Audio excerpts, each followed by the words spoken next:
Dear students, today we are going to discuss about nervous system disorders. The first disease you have to study about is Alzheimer's. The cause of Alzheimer's disease is accumulation of an insoluble protein in the neural tissue of the brain. So the neurons get destroyed. We know that memories are kept in our brain. So the destruction of neurons leads to memory loss. The main symptoms of Alzheimer's is loss of memory, inability to recognize friends and relatives, inability to do routine works. The following video will help you to understand Alzheimer's better.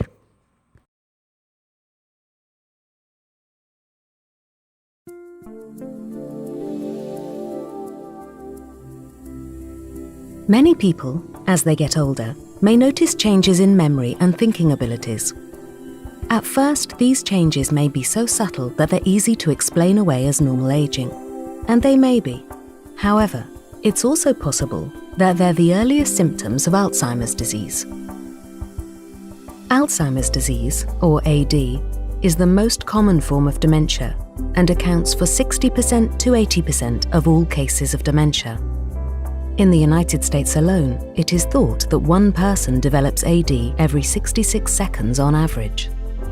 In the early stages, people with AD may notice everyday tasks becoming more difficult to perform than before. Some typical early symptoms of AD you may notice include facing increased problems with memory, struggling to find the right words for things, becoming confused about time or place, having trouble managing money or paying bills, experiencing changes in mood, personality, or judgment, misplacing or being unable to find things. The symptoms of AD arise because of slow, ongoing injury to different parts of the brain. This injury, which affects nerve cells, is believed to be the result of two different processes that occur in the brains of people with AD. One involves a protein called amyloid beta, or A-beta, and the other involves a protein named tau. In the first of these processes, A-beta starts to collect inside the brain. This may begin as many as 20 years before the first signs of AD appear.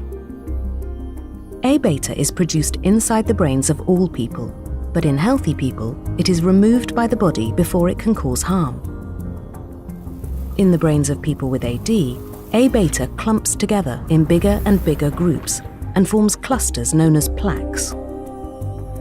As time goes on, plaques begin to form in more and more parts of the brain, which are responsible for learning, memory, and other tasks. The second process, involving tau protein, begins about 15 years before the first signs of AD appear. Tau normally plays a helpful role in the brain. However, in people with AD, tau becomes altered and forms tangles within nerve cells. Eventually, the processes involving A-beta and tau can injure nerve cells. As this injury affects one brain region after another, it leads to the appearance of symptoms you may recognize. AD is a disease that progresses over time, leading to worsening symptoms and can ultimately cause death. However, studies suggest that early diagnosis and intervention could potentially slow the course of AD and may help protect the brain from further injury. Furthermore, an early diagnosis allows you to consider participating in a clinical study investigating new potential treatments. Today, there are tools available that might help doctors diagnose AD in its early stages, including various lab tests, written tests, and interviews.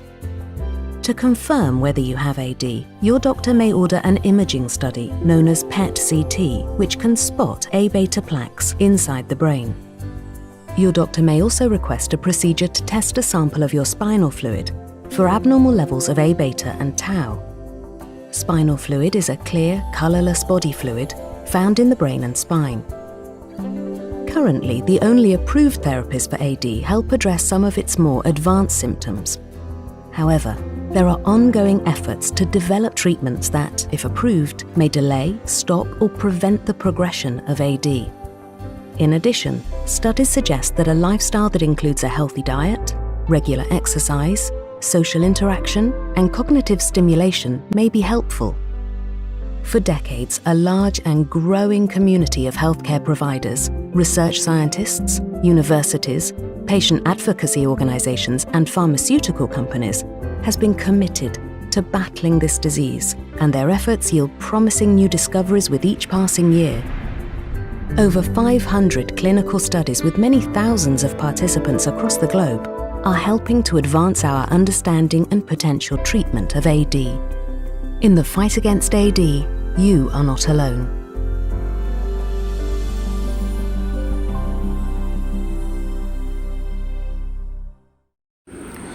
Next disease is Parkinson's disease. It is caused due to the destruction of specialized ganglions in the brain. So production of dopamine, a neurotransmitter in the brain, gets reduced.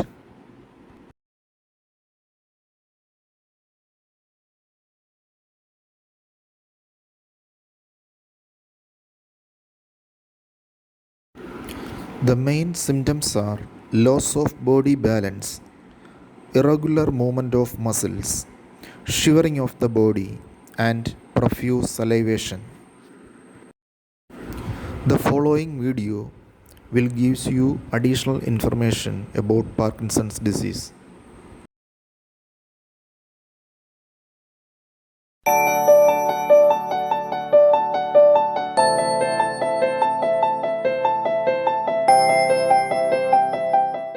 Hello everyone, I am Dr. Deepika. I am a consultant neurophysician at Apollo Hospitals, Hyderabad. Today I would like to speak about Parkinson's disease.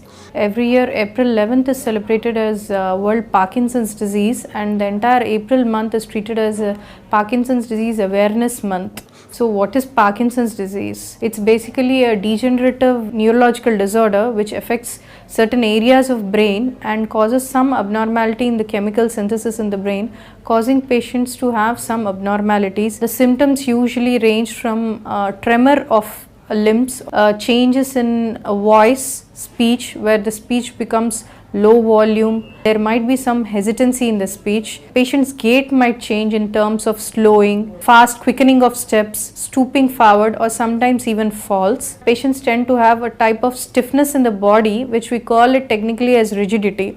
And sometimes while walking they tend to freeze suddenly when they encounter an obstacle. So these are the symptoms of Parkinson's which are usually ignored in the early stages, and the patient comes to the neurologist only when the disease is advanced.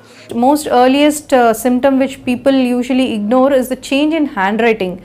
That is actually most subtle sign of early Parkinson's disease. We have seen patients who have come only with change in handwriting, and after that the other symptoms set in around 3 or 4 years later.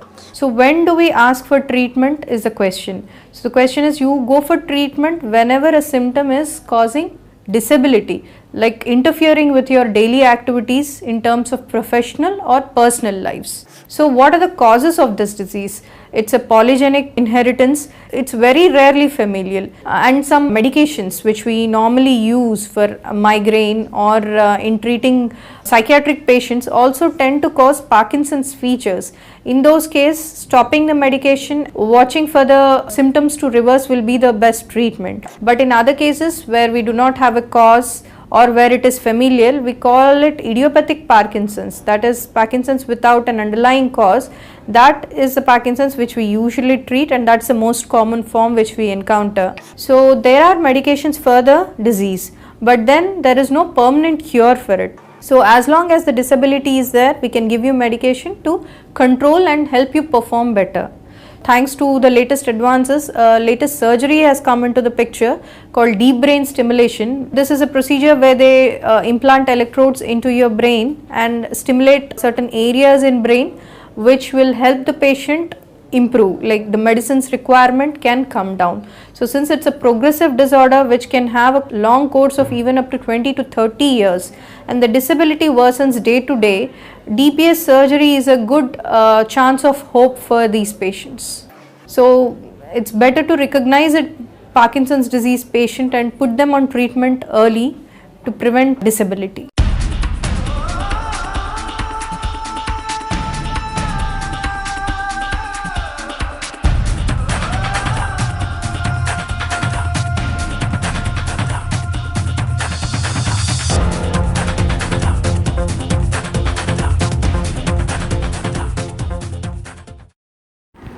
Okay, the next disorder we have to study about is epilepsy. The reason for epilepsy is continuous and irregular flow of electric charges in the brain.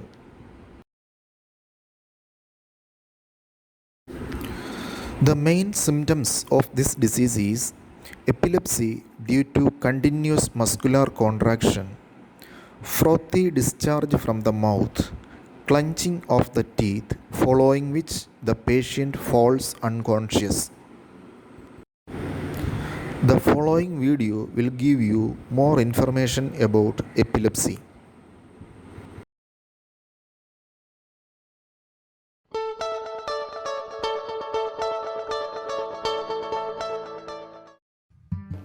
Hi, this is Dr. Rakesh Jain. I am a pediatric neurologist, senior consultant at Fortis Hospital, Gurgaon.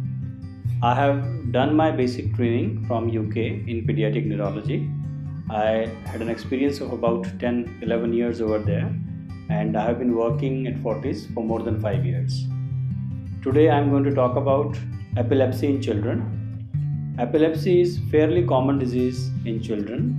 You will be surprised to know that approximately more than one child in 1,000 children is suffering from epilepsy. There are certain type of epilepsies which are more common in children than other age groups. So I would tell you about the brief features, what the parents should look for if the child is having any problem. For example, in newborn child, if there is any problem like child is staring, if he is doing some cycling movements, if he is not responding well, in case of older children, if you are calling the name, child is not responding, he is going blank, he is having some abnormal movements in terms of both limbs are moving or one side of the body is moving, or child is getting unconscious, frothing from mouth, clenching of teeth. There are so many features. I'm just talking here about motor seizures, but there could be other form of seizures like recurrent vomiting, sometimes headache, sometimes seeing different things. We call it visual features. These could all be seizures. So it is fairly complicated things. So if you have any of these features, then yes, you should consult your nearest doctor who could ask the history in details, what actually happened before the seizure starts, what happened during the seizures, how the movements happen, how it started, and then what happens when the seizure finishes. So after taking all the history, your doctor will reach to a conclusion that this is seizure or not, because there could be some movement which may not be seizures. Okay, so first of all, doctor will identify that this is epilepsy. Then the doctor will do certain investigations like EEG, MRI brain, certain blood test to find out the cause of seizures. Then he will plan the management, whether the child needs long-term management. Long-term means if we establish that this is epilepsy, then at least 2 to 3 years of medication has to be given. But the good thing about epilepsy in children, more than 70% children can be treated with the medicine alone. Now, here comes another thing. Earlier, we used to think if you have epilepsy, there is no cure, you have to take medicine all along your life, but this is not true.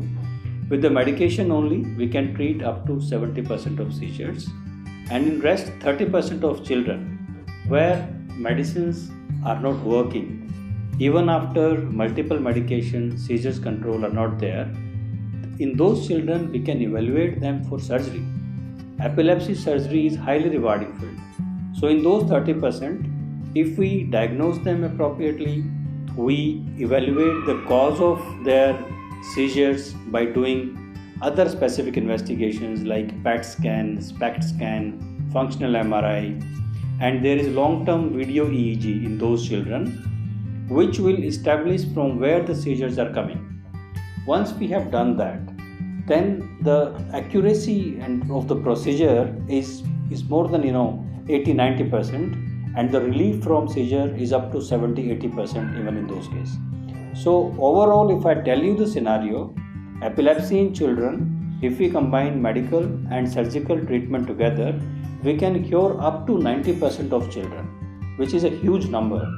So 9 out of 10 children can be absolutely treated with the help of this treatment. Okay, so if you have any child who's having any of the suspecting problem, please do visit your doctor, who will guide you appropriately, and then we'll take care what to do next. If you have any queries, you could contact us and we'll explain you further. Thank you very much.